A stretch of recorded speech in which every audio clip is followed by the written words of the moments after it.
Welcome to MLAC online tutorial, and before us is this physics question that says calculate the peak voltage that could be obtained from a 220 volt RMS main supply.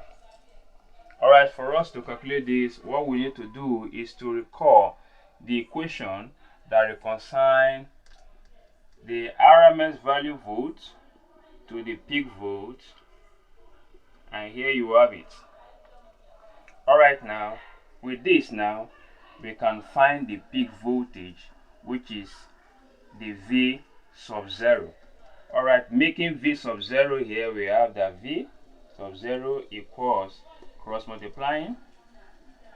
So here we have the V times root 2.